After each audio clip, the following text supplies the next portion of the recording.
Good morning, student. Today we are going to see the thermodynamic chapter. Okay.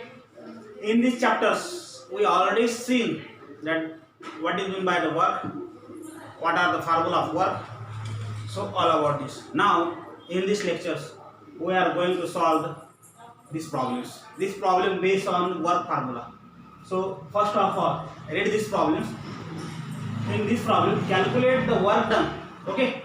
In oxidation of 4 mole of SO2, 4 mole of SO2 at 25 degrees Celsius. If 2 SO2 plus O2 gives us twice SO3, R is equal to 8.314 joule per Kelvin per mole, and state whether the work is done on the system or by the system. इसका मतलब क्या है? ये जो problem दिया है, इस problem में हमें वर्क निकालना है. क्या निकालना है? वर्क निकालना है. तो वर्क का जो फार्मूला है, जिस फार्मूले में आर, ओके, आर आएगा और डेल्टा एन आएगा. डेल्टा एन क्यों? क्योंकि ये जो रिएक्शन दी वाली है उसमें रिएक्टेंट है, प्रोडक्ट है. ओके, तो इसकी हिसाब से, इस हिसाब से हमें वर्क निकालना है. तो state whether the work is done on the system और बाय द सिस्टम. सो इसमें क्या है, अभी जो गिवन डेटा है, तो गिवन डेटा में हमें ये दिया है सब. ओके, तो हमें टेम्परेचर कितना दिया है? 25 डिग्री सेल्सियस. उसका केल्विन में कितना हो जाएगा? उसका जो केल्विन में है, ठीक है, तो इसका केल्विन में 25 डिग्री सेल्सियस प्लस 273, इसका आएगा 298 केल्विन. ओके, अब इसके बाद ये जो हमें निकालने के लिए कहा है वो 4 मोल के लिए कहा है. ओके, वो 4 मोल के लिए कहा है. तो 4 मोल के यहाँ जो रिएक्शन दी है 2 मोल के लिए दिया है. तो 2 मोल ऑफ SO2 ऑक्सीजन के साथ रिएक्शन होने के बाद हमें SO3 मिल जाएगा, 2SO3. लेकिन हमें 2 मोल ऑफ SO2 के लिए ये प्रॉब्लम सॉल्व करने के लिए नहीं कहा है, हमें 4 मोल के लिए निकालना है. यानी 4 मोल ऑफ SO2 जब ऑक्सीजन के साथ रिएक्ट हो जाएंगे तब हमें क्या मिल सकता है वो देखना है, और उसके बाद हमें वर्क निकालना है. तो क्या चीज आएगा? यहाँ तो T दिया है, R दिया है. R कितना दिया है? 8.314 जूल पर केल्विन पर मोल. सो 4 मोल के लिए रिएक्शन कन्वर्जन कैसी होगी? तो 4SO2 प्लस उसको 2 से मल्टीप्लाई करना. यहाँ 4 ले रहे तो उसको 2 से मल्टीप्लाई किया, यहाँ पे 2 से मल्टीप्लाई करना है. ओके, और उसके बाद इसको भी 2 से मल्टीप्लाई करना है. यानी ऊपर दी गई रिएक्शन है वो हमें 2 से मल्टीप्लाई करना है. जब 2 से मल्टीप्लाई करेंगे, 2 से मल्टीप्लाई करेंगे तो क्या आएगा? यहाँ पे 4 आएगा. ओके, सो 4SO2, इसके लिए हमें ये वर्क निकालना है. ओके, तो अभी देखो वर्क का फार्मूला क्या है? ये तो रिएक्शन हो गई. अब रिएक्शन में क्या, अभी हमारा जो फार्मूला है W मैक्सिमम, वो निकालने के लिए नहीं कहा. हमें दूसरा जो formula W is equal to minus P external delta भी, वहाँ पे R भी नहीं है, T भी नहीं है, तो वो भी नहीं आएगा. तीसरा फार्मूला जो है इसके पहले लेक्चर में हमें देखा है, इसके पहले पिक्चर जो हुआ है उसमें हमने वो फार्मूला डिराइव किया है. तो वो formula W is equal to minus delta M RT. तो उस फार्मूले में हमें उसकी वैल्यू डालना है. लेकिन W is equal to minus delta N RT, R की यहाँ पे वैल्यू, T की यहाँ पे वैल्यू, डेल्टा एन की वैल्यू यहाँ पे नहीं है. तो डेल्टा एन की वैल्यू नहीं है तो हमें यहाँ से निकालना है. Okay, we must find the value of delta n. So delta n value is not obtained from the by that equations. So what will delta is? So delta n is nothing but that n2 minus n1. So n2 and n1. So what is condition for n2 and n1? So यहाँ पे जो है ये n1 है पूरा दोनों, और ये जो है n2 है. n1 यानी ये इसका मोल कुल मिला के यहाँ पे 2 है, सॉरी यहाँ पे 4 है, यहाँ पे 2 है, तो 2 और 4 मिलके 6 हो गए. यहाँ पे n2 है, n2 के मोल कितने हैं? 4 है. यानी n2 जब SO2 के मोल पे डिपेंड रहेगा. ओके, सो डेल्टा एन क्या आएगा? डेल्टा एन आएगा n2 माइनस n1. n2 क्या है? n2 का डिजिट देखो, कोएफिशिएंट देखो, वो 4 आ जाएगा. ओके, यानी n2 का कोएफिशिएंट, सॉरी SO2 का कोएफिशिएंट 4 है, तो इसका मतलब इसका n2 4 है, तो 4 लिखा. अभी n1 यानी इनिशियल स्टेप, इसका इनिशियल स्टेप जो है, तो इसका इनिशियल स्टेप जो है तो 4SO2 प्लस O2 है, इस तरह का है. तो इसका क्या आएगा? 4, दोनों का कुल मिलाना है, 4 plus SO2. Okay, so delta N is equal to 4 minus 6 is equal to -2। यहाँ पे क्या आएगा, डेल्टा एन की वैल्यू -2। अब ये डेल्टा एन की वैल्यू -2 आई, ओके, तो हमें आगे का सॉल्व करना है।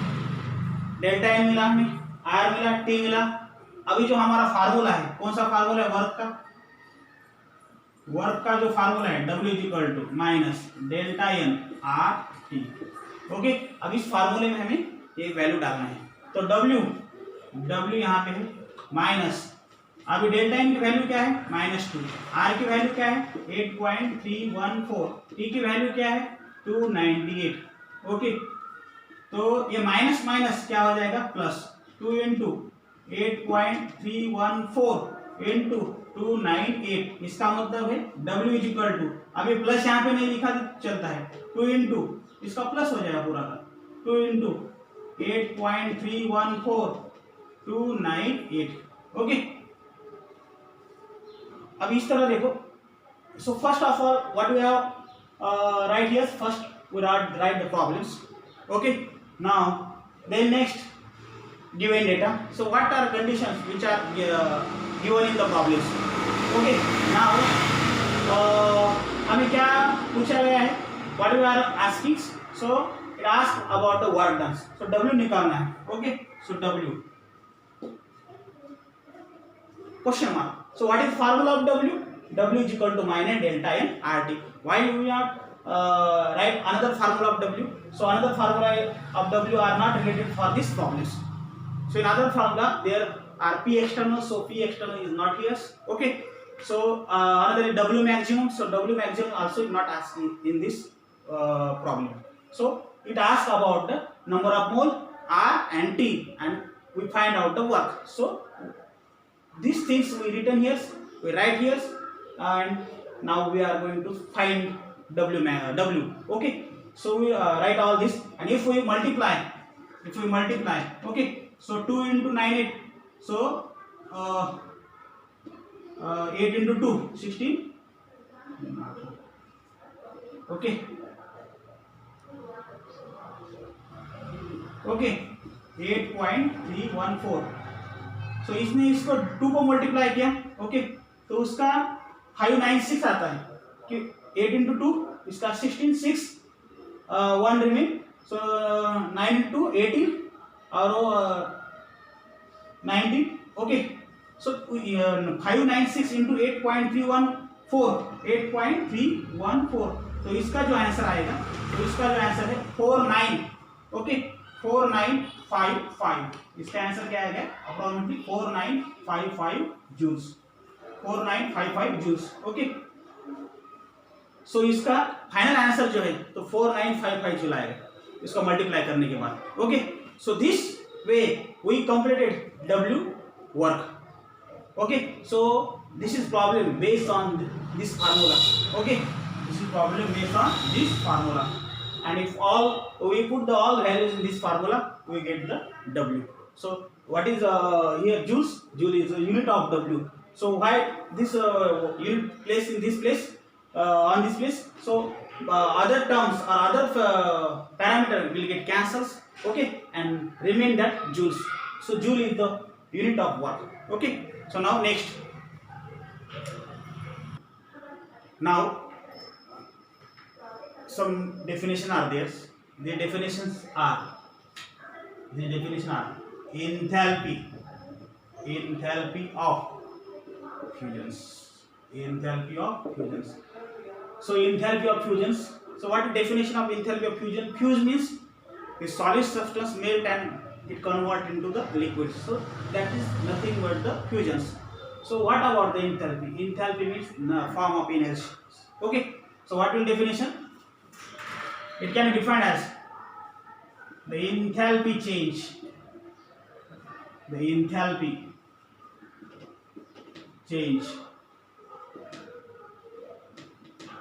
that occurs,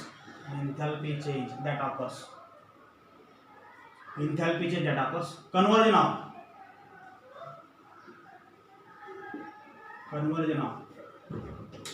1 mole of solid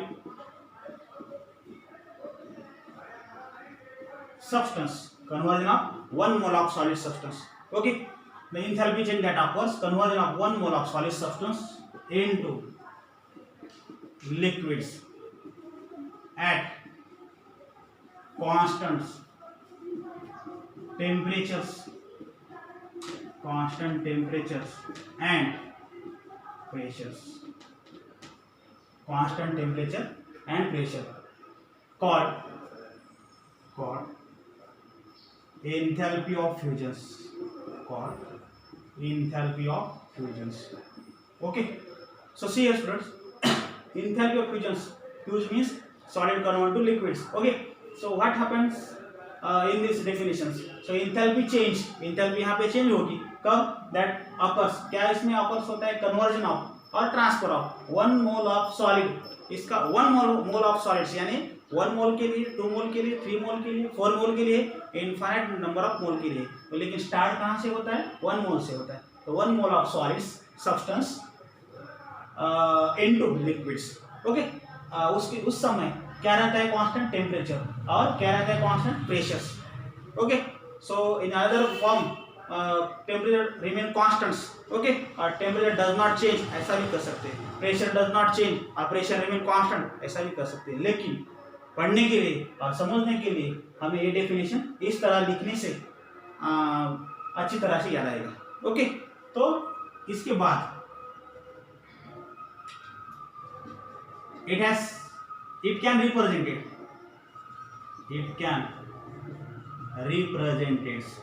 okay, अब इसको रिप्रेजेंट कैसा करता है? तो डेल्टा इसका है एफ यू एस, डेल्टा यानी change. Okay, F U S यानी फ्यूजन्स, तो पूरा नहीं लिखा, एफ यू एस आगे डॉट लिख सकते हैं, एफ यू एस। और क्या एफ यू एस, क्या चेंज? इंथैल्पी। इंथैल्पी का सिंबल क्या है? एच। तो it can be represented, enthalpy of fusion can be represented delta F U S H. Now next, उसके बाद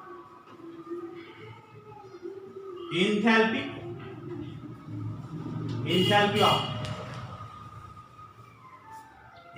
ऑफ लिक्विफिकेशंस। ओके, तो इंथैल्पी ऑफ सब्लिमेशन है, ओके, इंथैल्पी ऑफ फ्यूजन है और इंथैल्पी ऑफ लिक्विफिकेशन। तो दो तीन टाइप की जो इंथैल्पी, ओके, तो इंथैल्पी ऑफ वेपोराइजेशन है, तो इंथैल्पी ऑफ वेपोराइजेशंस हमें निकालना है। तो enthalpy of वेपोराइजेशंस,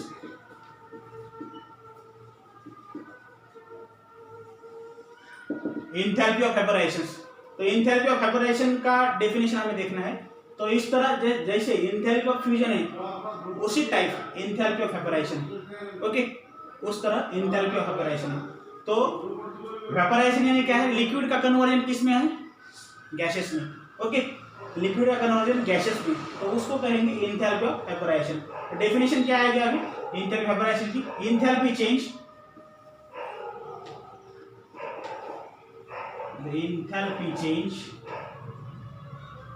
enthalpy change that occurs vaporization of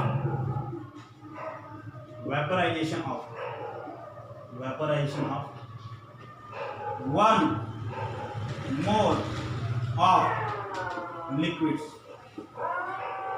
at constant temperatures and pressures, at constant temperature and pressure. So see here students, what happen is in the enthalpy of evaporations, vapor means so liquid convert, liquid का जब उसको temperature देने के बाद उसका जो gases में उसका कन्वर्जन होता है तो उसको वेपर कहते हैं। तो इस स्टेटमेंट को इस तरह लिखा है, इंथैल्पी चेंज होती है दैट ऑकर्स, उसमें क्या ऑकर्स होता है यानी क्या कन्वर्जन होते हैं? Occurs vaporisation of 1 mole of liquid, यानी 1 मोल ऑफ लिक्विड का वेपोराइजेशन होना, यानी 2 मोल का हो जाएगा, 3 मोल का हो जाएगा, लेकिन उसकी स्टार्टिंग जो है 1 मोल से हो जाएगी। तो 1 mole of liquid at constant temperature and pressure, उसका प्रेशर और टेम्परेचर क्या रहेगा? कांस्टेंट रहेगा, यानी जो टेम्परेचर इनिशियली स्टार्ट किया है उसका टेम्परेचर पूरी प्रोसेस के साथ उसका टेम्परेचर कांस्टेंट रहेगा। ओके, तो इसका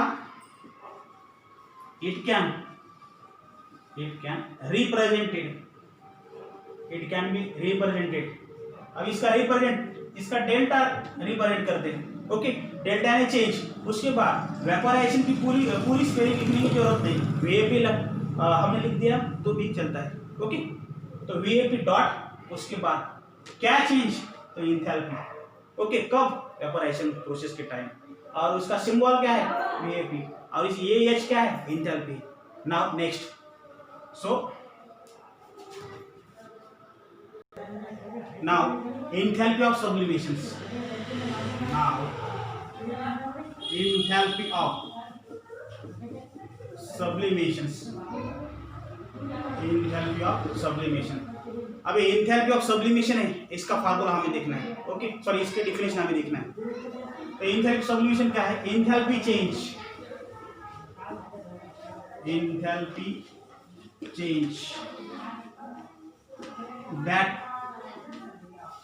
that occurs, enthalpy change that occurs, conversion of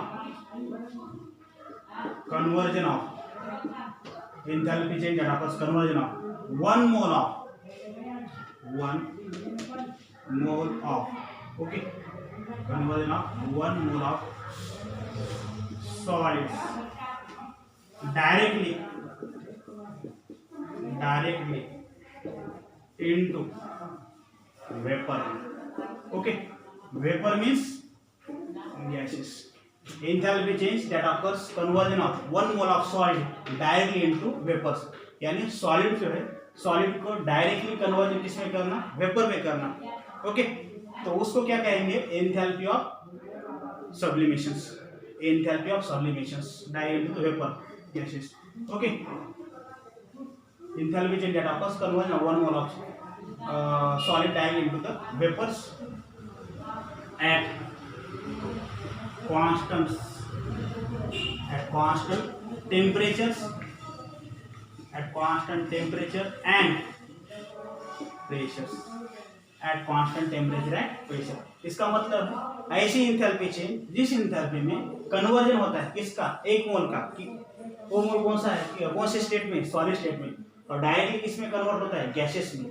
और उस समय क्या कांस्टेंट रहता है, at constant temperature and pressures, at constant temperature and pressures. It can be represented, okay, it can be represented as delta यानी change. Okay, sublimation यानी S U B, ऐसा लिखना है। Okay, it should be write as S U B delta for change, now H for enthalpies. Okay, so इसके बाद enthalpy of ionisations, enthalpy of ionisations. अब enthalpy of ionisation की क्या डेफिनेशन है, इसका आयन में फॉर्मेशन होना। ओके, तो एंथैल्पी ऑफ आयोनाइजेशन की क्या डेफिनेशन, आयन में फॉर्मेशन होना। तो क्या लिखेंगे इसमें, एंथैल्पी चेंज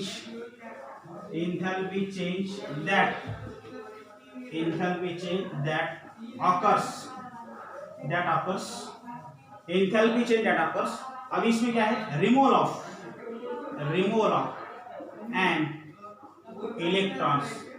इसमें क्या करना है, इलेक्ट्रॉन को रिमूव करना है, removal of electron from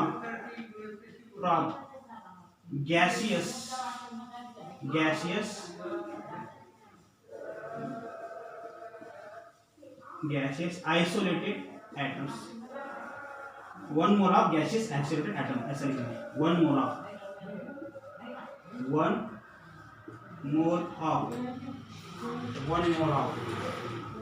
gaseous atoms, 1 mole of gaseous atoms। so enthalpy of ionization के डेफिनेशन है ऐसे, enthalpy change जिसमें that occurs, रिमूवल यानी बाहर निकालना, क्या, 1 electrons, removal of an electrons from 1 mole of gaseous atoms, from 1 mole of gaseous atom। सो इस enthalpy में क्या कहेंगे, इंथैल्पी ऑफ आयोनाइजेशन। अब इसका एग्जांपल कैसे दे सकते हैं, ये नहीं।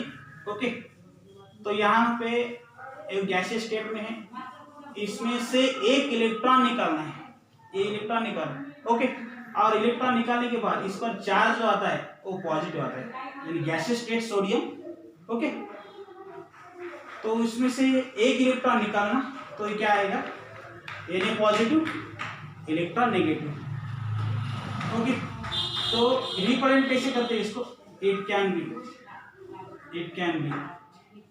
रिप्रेजेंटेड। अभी रिप्रेजेंट कैसा करना है, डेल्टा आयोनाइजेशन क्या लिखना है, ION, ओके, और H, okay. Next, now last definition for this spreads, that is enthalpy of solutions, so it can be defined as enthalpy change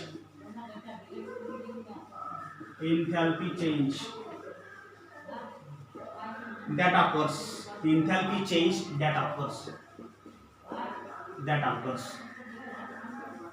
1 mole of substance, वो substance कौन से स्टेट में रहेगा, solid state में। 1 mole of substance, solid substance, 1 mole of solid substance. अब वो substance कौन से रहेंगे, एलिमेंट रहेगा, ओके, या कंपाउंड रहेगा। 1 मोल ऑफ सॉलिड सब्सटेंस क्या करेंगे, dissolve in specific quantity of solvent. अब एंथैल्पी ऑफ सॉल्यूशन क्या है, एंथैल्पी ऑफ सॉल्यूशन ऐसा है, एंथैल्पी चेंज, उसमें टाइप एंथैल्पी चेंज होगी, और that occurs 1 mole of solid substance, solid substance है, और सब्सटेंस सॉलिड सब्सटेंस यानी कौन से एलिमेंट होगा या कंपाउंड होगा, dissolve, okay, dissolve in specific quantity of solvent, for example. अभी इसका एग्जांपल क्या है, NaCl है, कौन स्टेट में है, सॉलिड स्टेट में, रिवर्सिबल एरो है, ओके। तो रिवर्सिबल एरो क्या, पहले उसमें किस में डिसॉल्व करना है, एक्वियस स्टेट में, एक्वियस, ओके। तो एक्वियस स्टेट में डिसॉल्व करने के बाद उसका क्या आएगा, NaCl कौन से स्टेट में रहेगा, अभी एक्वियस में, ओके। तो इस एंथैल्पी को क्या कहेंगे, एंथैल्पी ऑफ सॉल्यूशन, और रिप्रेजेंटेड बाय